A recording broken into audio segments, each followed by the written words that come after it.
Hi guys, it's been a while. I'm here to do my February and January wrap up.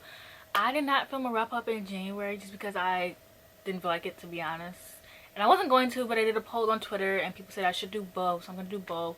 So altogether, I read 31 books in both months. I don't know what the math is separately, but if you want to know that bad, then like, you can do the math. Okay, so before we start the video, I'm going to be talking about Book of the Month.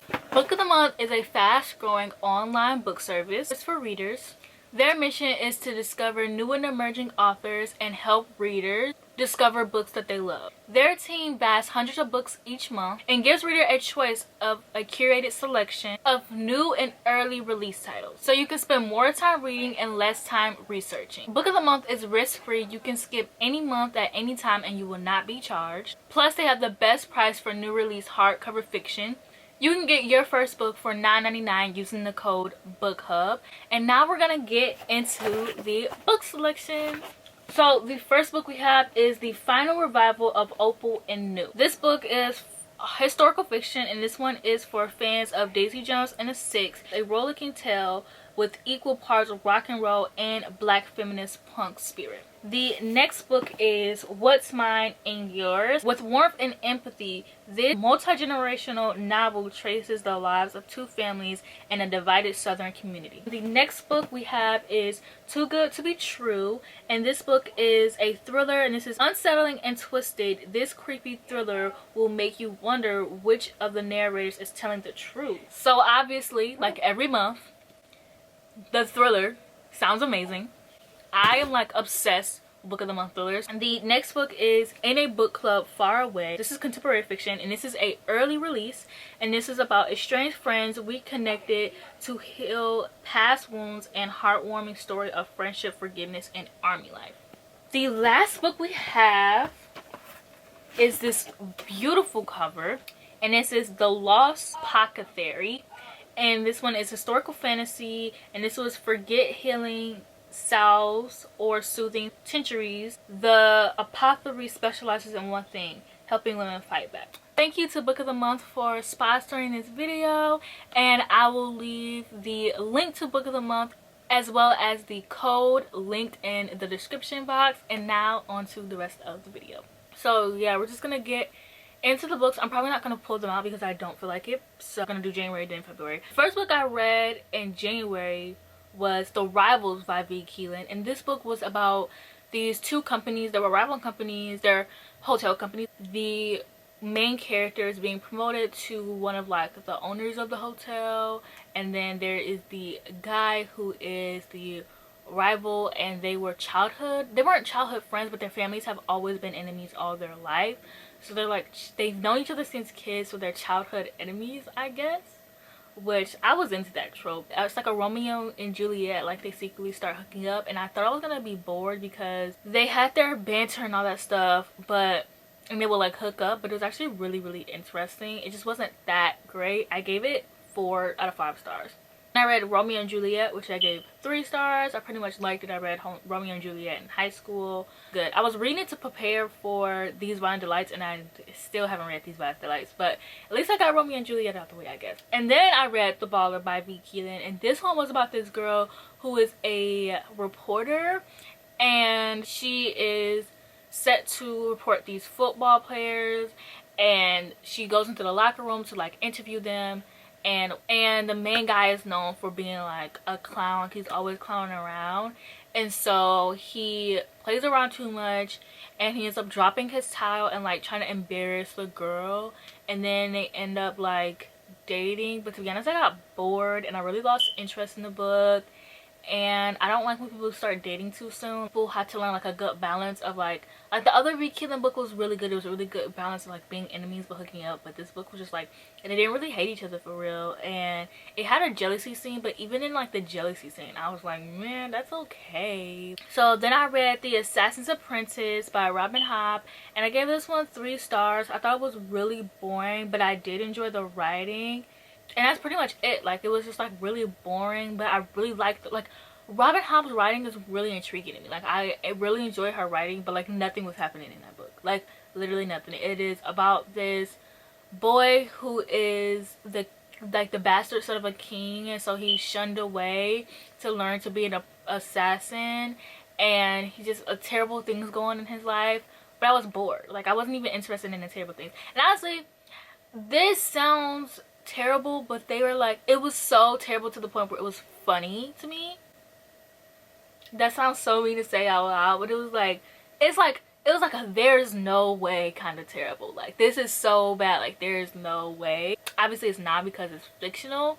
So then I moved on to The Willful Princess and the Piebald Prince, which is a novella. It is, you're supposed to read it before the Assassin's Apprentice. We're not supposed to, but it's set before the Assassin's Apprentice. I read it afterwards, and I personally think that you should read it first so that you could get a sense of Robin Hobb's writing. And obviously the second book in the Farseer trilogy, like Royal Assassin, gets better, but like I just don't care about the main character. I think that's the issue. And like, I know he gets better and all that stuff, but I moved on to the live ship traders, and I'm having fun so far. So I'll go back to the Assassin's Apprentice when I feel like it. These books are all a part of one big series, and it's called The Realm of the Elderlings. So you have like the Farseer trilogy, and then you have the live ship traders, and then you have the Fools trilogy. I don't remember what that one's called. And then you have the Dragon series. I don't remember which that one's called. And then you have like the Fool's Assassin, whatever.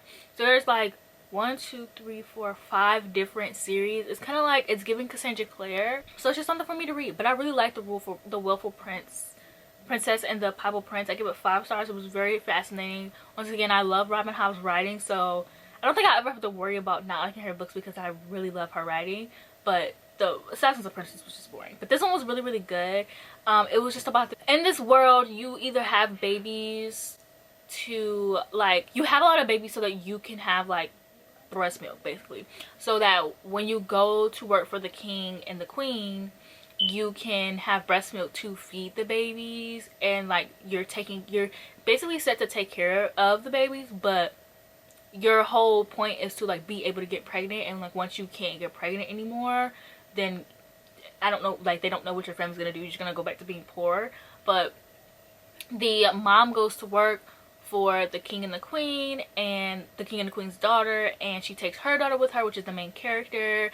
And you go on this journey of like, this main character, like her mom she grows so close to the kid, the princess, that the main character, when her mom gets fired, essentially, she gets to stay in the castle because she was so close to the princess that like she was there to like help the princess and essentially be a nanny to the princess as a child.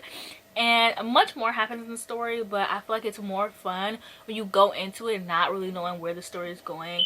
And I had such a good time. Like, Robin Hobb is a great storyteller, and I think that I really like this one because it reminded me of a fairy tale, and maybe that's why I loved it so much. But it was absolutely amazing. Then I read This Is How You Lose the Time War, which this one is about 2 characters, Red and Blue, who basically are fighting over time travel. And it was very intriguing. I read it at work, and I loved it. I loved the romance. I thought the book was amazing, and I'm really interested in time travel. Also, if you like this book, you should check out Middle Game, and if you like Middle Game, you should check out this book. I love anything with like time travel. Like, it was really good. It was a really quick read. It was so much fun. So then I finally finished Tiny Pretty Things. Finally. It's nothing like the show. This one is basically about these girls who are ballet dancers, and they're doing the Barbie Nutcracker. Why is that every time I talk about the Nutcracker, I put Barbie in front of it? They're talking about the Nutcracker. They're doing the Nutcracker, and this prank happens, and it's a really bad prank. It causes someone to, I think she dies, or she almost died, whatever, something like that.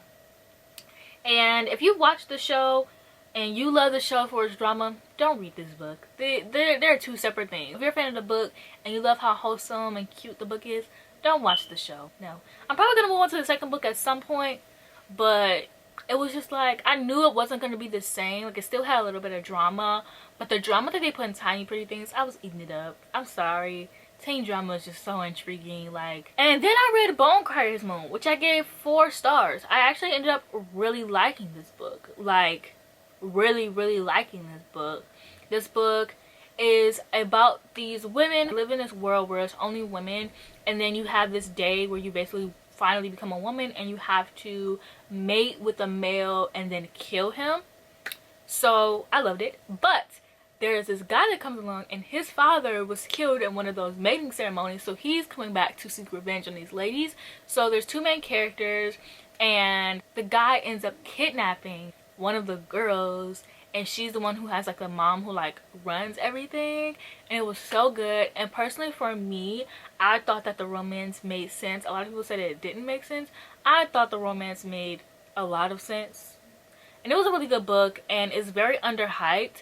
And when people would talk about it, they would talk about it where they didn't like it. So when I went into it, I was like, oh, I'm probably not gonna like this book. I ended up loving it. The sequel is coming out at the end of March, and I'm so excited for it. I love the covers, the Charlie Border covers.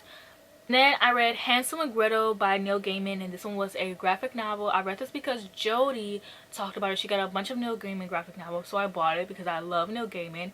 Even though I've never fully consumed like a Neil Gaiman book, I love his work and I love the idea of him, I guess. But I loved Hansel and Gretel. I rated it 4 stars, and I usually don't rate graphic novels. In February, you'll see that I kind of start to rate them again, but I don't really rate graphic novels. But this one wasn't really a graphic novel. It was, but in my mind, it was more so like a children's picture book, I guess.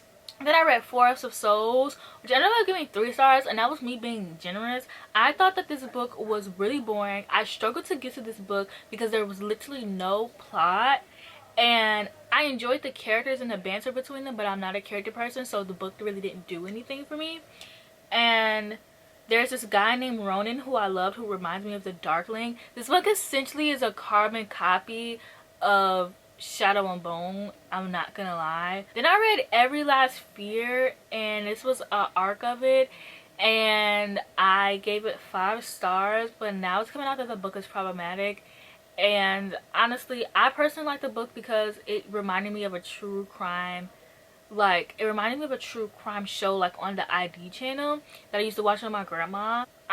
I didn't notice the problematic things, but I honestly probably wasn't paying attention to it. But someone tweeted that like he was putting like his Republican agenda in it, and I'm not gonna lie, the book was written by a white man, and the book wasn't like that amazing. It was just fun. Like sometimes I just have fun reading books, and I'm like, okay, 5 stars. But in retrospect, the book, I don't have any problem like going, oh, this book is 3 stars, you know. But apparently he put like a Republican agenda in the book, and it's written by a white man, so it's not that, there's nothing to be surprised by. So I'm probably gonna go back and change my rating. So then I read Realm of Nights, which was about this girl who couldn't be a girl because she wasn't taken seriously, so she had to like basically be a boy in like this fantasy world, blah blah blah. It was okay. It was 3 stars. And I read The Merciful Crow. This was also 3 stars. This was very mediocre. Wasn't anything original about it. It was just like bland. It was literally a basic fantasy book where it was this list of like hierarchies, ranks, I don't know what to call them. I just read the fantasy books. I don't really know anything. But basically there's like the crow, and then the hawk, and then blah blah blah blah blah, you know, like different type of rankings. And oh look, the crows are at the bottom. So then typical basically fantasy stuff. It was very slow paced. I was bored. I was listening to it at work. I literally could not wait to finish the book. And there's nothing that really, like, it's okay for a fantasy book to be basic. Like, it's okay for fantasy books to be like other books. Like, just like it's okay to be like other girls. It's okay to be basic. Like, that's fine. But there was nothing in this book that made me be like, okay, this was a basic idea, but it was really good. Or, oh, this was a basic idea, but this is what sets it apart from all the other books that were, it was just like a basic idea, and then bam. And when it comes to books, that's just not something that I'm really looking for, or it wasn't something I was looking for at the moment. So maybe if I would have read it at a different time, I would have enjoyed it a lot more. So then I read The Taking of Jake Livingston, and this was also an arc. I gave this 4 stars. This was by Ryan Douglas. This book was really really good. It was about this boy who can see ghosts, and he moves to this new town, and there is this boy, the main character is a black boy. And then he moves to this town. He goes to a predominantly white school, him and his brother. And his brother is getting in very well, but he particularly isn't. Jake isn't. And so there is also this boy who went to another school who was a mass shooter, and he ended up killing himself. And now the main character can see the ghost. And I thought it was really good. I said the book was really quick. The book was like 300 pages, which to me is like nothing. It dealt with black queer drama and microaggressions when it comes to going to predominantly white schools, which I really loved, because I went to a majority black school until I was from kindergarten. I didn't go there in kindergarten, but it's a kindergarten through 8th grade school. I went there in 2nd grade. So from kindergarten to 8th grade, from 2nd grade to 8th grade, I'd only been surrounded by black people, and low-key kind of in 9th and 10th grade too. When I went to my second high school from 11th and 12th grade, it was not a lot of black kids. It was black kids, but it wasn't a lot. This is so hard to explain. But basically, when I got to my second high school, that's when I learned, like, wow, white people are very microaggressive to the point where obviously they don't even know it. And even aggressive. Like, I literally dealt with so much going to a predominantly, predominantly white school. I read The Final Empire, The Well of Ascending, Heroes of Ages, and Secret History. So I know you're not supposed to read Secret History until after you read the 4th mistborn book, but it said 2. Anyways, so I really like The Final Empire. I gave it 4 stars, and then the second book 3 stars, and then the 4th book 4 stars. So I really love the first book. They're just good. Like, I really like Brandon Sanderson's writing. I love the way that he makes characters. I really loved Vin as a character. So the first book was really great. I really loved Kelsier. He was like my favorite character. And so third book was just very boring. It was a filler book, blah blah, typical stuff. And then the third book was really good. It was a very good way to end off a series. I loved Vin. I think I just got uninterested with the romance. I mean, one thing going into adult, like, I don't care about romance, but when I have romance, it has to be done very well. But that's not the focus in most adult fantasies, especially written by men, and that's just something that I have to learn and get used to. But I wanted the romance to be more slow burn, but the books were also like 500 pages, so I don't know why I expected that. But I still enjoyed them, and I can't wait to move on to other Brandon Sanderson books. And I also read The Night Stalker, which was like the first nonfiction I've read all year, and this one was about the Night Stalker. And I thought I was going to learn more about the Night Stalker because I'm really into true crime, so I already knew a lot about the Night Stalker. This one didn't teach me anything new. It literally taught me things I already knew. But if you watch the Netflix show, it teaches you a lot of new things from the police officer's perspective, which that may be cop propaganda, but I really liked it. Like, I really liked the perspectives of what cops thought as they were trying to catch him, and like how they were trying to catch him and the clues that he was leaving, and like how frustrated they were and how they would almost get him and then he would get away. Like, I thought that was really intriguing. This book really didn't teach me anything new, so it was a waste of time. Now we get into the graphic novels. So I read Strike Force, which is like Venom. It's a bunch of like anti-heroes basically, and that was really boring. Then I read House of M. It was so fun. House of M was essentially like what WandaVision is supposed to be, except House of M obviously has like X-Men and Avengers. I love that. I love when Marvel books have like X-Men and Avengers. Like, I really hate that like X-Men isn't a part of the MCU, because like in the comic books, freaking Wolverine is in like 3 different Marvel teams at once. He was like, I think he's in like 2 X-Men teams and then 1 Avenger teams, and I just thought that was so amazing. Like, they in Marvel, a lot of the X-Men are mixed into the Avengers. So House of M was basically like Wanda going delusional because she lost her husband, she lost her kids, so then she ends up making her own world, and she like takes on the mutant and like makes on her own world, and Wolverine is the one who like figures it out and like saves everyone. Then I read House of X, which I actually literally have sitting right here. So I have House of X, which is to set up a new like X-Men world. So this one is just about Moira and how she is a X-Men now, because in the comics she was never an X-Men, but she's now an X-Men, and she essentially has the power to die and reincarnate herself as a new person. And she convinces Charles to go to this island named Krakoa and like put all the X-Men there so they can live on there. So that's what House of X / Powers of X is about. And I also read my Marvel Wikipedia, which I have right here. So this is my Marvel Wikipedia. I also have a DC Wikipedia. When you watch my videos, you can very much tell. When you watch my videos, especially my wrap-ups, you can tell my hyperfixations. I think with the true crime, you guys got lucky because I only read 1 true crime book because I was watching so many videos. But I could have easily read like 3 books, and like it would have been so funny to go from like true crime to comic books.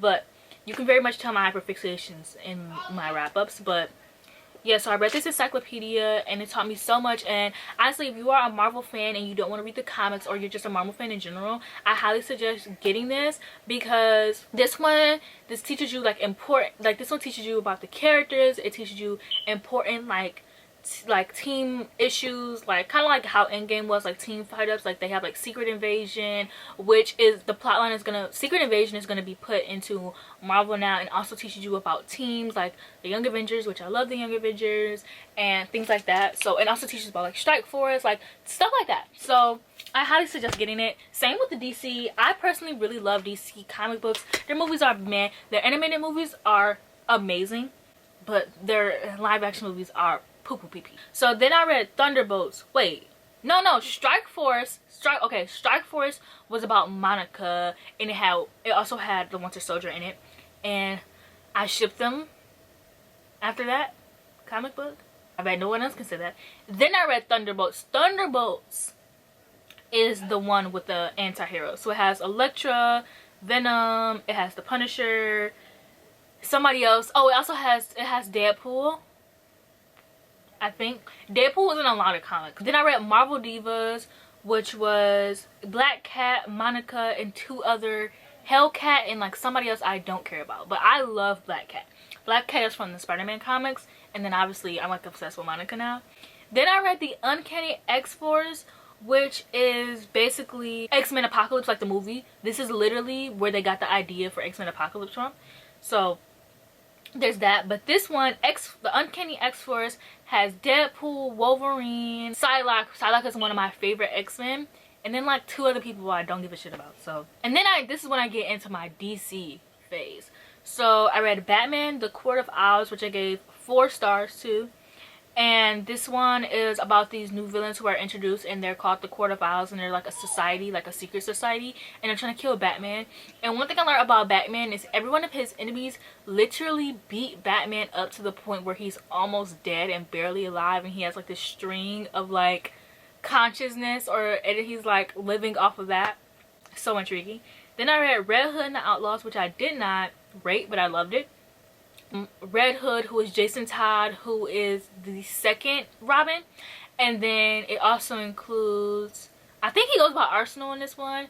He also could be Speedy, Roy Harper, who is like Arrow's sidekick, and then Starfire, which I love the Outlaws. I love this team. And then I read Batman 2, The City of Owls, and then I read Detective Comics, which this one had like Batwoman, Tim Drake, which is the third Robin, some other people I don't care about. And then I read another, the Red Hood and the Outlaws was like the one I read before was a prequel, and then I actually read the volume, which I gave 4 stars.